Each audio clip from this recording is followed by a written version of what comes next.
Hello friends, स्वागत आहे तुमचं पुन्हा एकदा बाईट्स विथ प्रणू चॅनलमध्ये। आज बाईट्स विथ प्रणूमध्ये ना आपण अगदी इन्स्टंट आणि युनिक अशी रेसिपी घेऊन आलेलो आहोत आणि ते म्हणजे ऑमलेट बन। आता बन म्हटल्यावर तुम्हाला असं वाटेल की आपण मैदा वगैरे वापरून काहीतरी रेसिपी बनवणार आहोत, तर अजिबात असं नाहीये। आपण गव्हाचं पीठ वापरून ही रेसिपी बनवणार आहोत अगदी हेल्दी पद्धतीने। तर सगळ्यात पहिल्यांदा आपण एक वाटी घेतली, वाटीमध्ये एक अंड फोडून घेतलंय। त्यामध्ये आता आपण बारीक चिरलेला कांदा, थोडीशी मिरची, बारीक चिरलेली कोथिंबीर आणि चिली फ्लेक्स ॲड केलेले आहेत। आता यामध्ये चवीप्रमाणे थोडंसं मीठ टाकूयात आणि हे छान असं फेटून घ्यायचं आहे। ज्या पद्धतीने आपण ऑमलेट करायला फेटून घेतो अगदी त्या पद्धतीने व्यवस्थित असं फेटून घ्यायचं आहे आपल्याला अंड। आता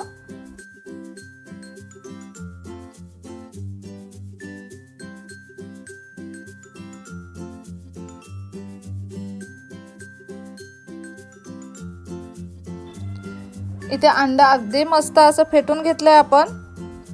आता आपल्याला काय करायचंय, गव्हाचं पीठ घ्यायचंय। पुऱ्या बनवतो त्याच्यापेक्षा थोडंसं जास्त पीठ घ्यायचंय आपल्याला आणि पुरीपेक्षा थोडीशी मोठी अशी पोळी लाटून घ्यायची आहे। खूप जास्त जाड आणि खूप जास्त पातळ सुद्धा पोळी नाही लाटायची। ज्या पद्धतीने आपण घरी पोळी भाजी खाताना जी पोळी लाटतो ना अगदी त्या पद्धतीने पोळी लाटायची आहे। फक्त थोडीशी कमी आकाराची म्हणजे लहान आकाराची आपल्याला ही पोळी लाटून घ्यायची आहे। आता सगळ्यात महत्त्वाचं म्हणजे आपल्याला एक वाटी घ्यायची आहे। घरी कोणतीही खोलगट वाटी असेल ती वाटी तुम्ही घेऊ शकता। आता त्यावरती ही पहिली पोळी ठेवायची आहे। ही पहिलीवाली पोळी थोडीशी खोलगट करून आपल्याला आतमध्ये ठेवायची आहे। तुम्ही व्हिडिओमध्ये पाहू शकता आपण थोडीशी खोलगट ठेवलेली आहे, त्यासाठीच आपण खोलगट वाटी घेतली आहे। आणि त्यानंतर हे जे मिश्रण आहे ते आपल्याला यामध्ये टाकायचं आहे। आता यावरती ना भरभरून असं चीज टाकायचं आहे।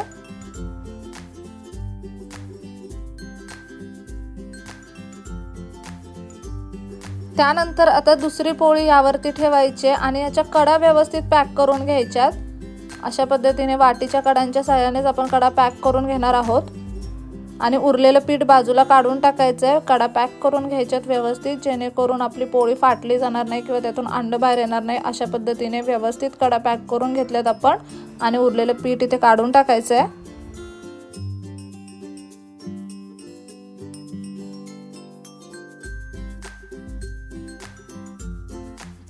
आता एक पॅन घेतलाय, पॅन मध्ये तेल, बटर किंवा तूप तुमच्या आवडीप्रमाणे तुम्ही काहीही घेऊ शकता। इथे गॅसचा फ्लेम आपण बारीक ठेवलेला आहे। त्यावरती ही वाटी आपल्याला अशी उलटी ठेवायची आहे आणि थोडा वेळ ही वाटी आपल्याला हलवायची नाहीये। अशा पद्धतीनेच उलटी ठेवायची आणि कडेने अजून थोडंसं तेल सोडून घ्यायचंय।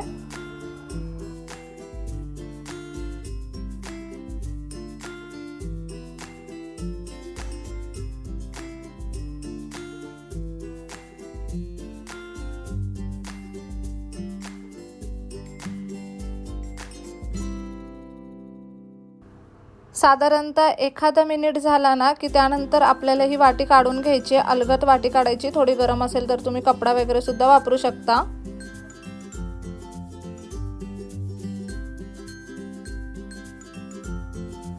थोडंसं अंड बाहेर येतंय कुठून असं वाटलं तर अशा पद्धतीने चमच्याच्या साहाय्याने ते परत एकत्र करून घ्यायचं।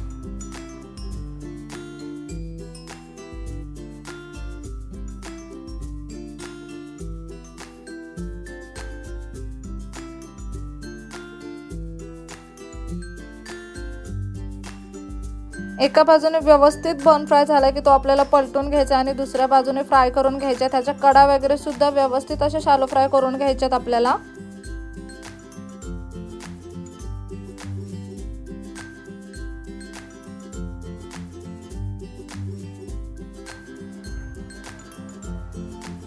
खूप सोप्या पद्धतीने हा ऑमलेट बन बनतो। दिसायला जितका छान दिसतोय ना, खायला खरंच खूप भारी लागतो। अगदी इन्स्टंट बनतो आणि मुलांना असं वाटतं की वेगळं काहीतरी टिफिनमध्ये दिलेलं आहे, त्यामुळे मुलं सुद्धा आवडीने खातील। घरी नाश्त्याला वगैरे सुद्धा तुम्ही मुलांना हे बनवून देऊ शकता। इथे तुम्ही पाहू शकता आपण मस्त अशा ह्याच्या कडा सुद्धा शेकून घेतोय। चमच्याच्या साहाय्याने व्यवस्थित कडा शेकून घ्यायच्या।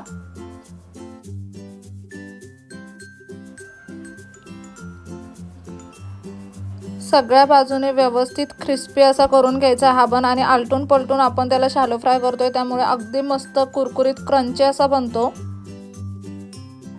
इथे तुम्ही पाहू शकता अगदी छान असा ऑमलेट बनवून तयार आहे। टमॅटो सॉस सोबत हा वाला बन खायला खूप छान लागतो। चीजमुळे आणि चिली फ्लेक्समुळे त्याला खूप छान चव येते। गव्हाचं पीठ वापरले त्यामुळे पौष्टिक सुद्धा आहे।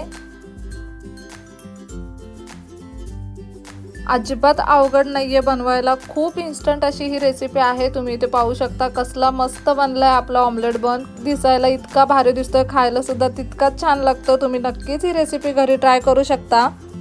कसा वाटला व्हिडिओ कमेंट बॉक्समध्ये नक्की सांगा। चला तर मग पुन्हा भेटू अशाच एका नवीन व्हिडिओ सोबत। तोपर्यंत मस्त खा, भरपूर फिरा आणि आनंदी राहा।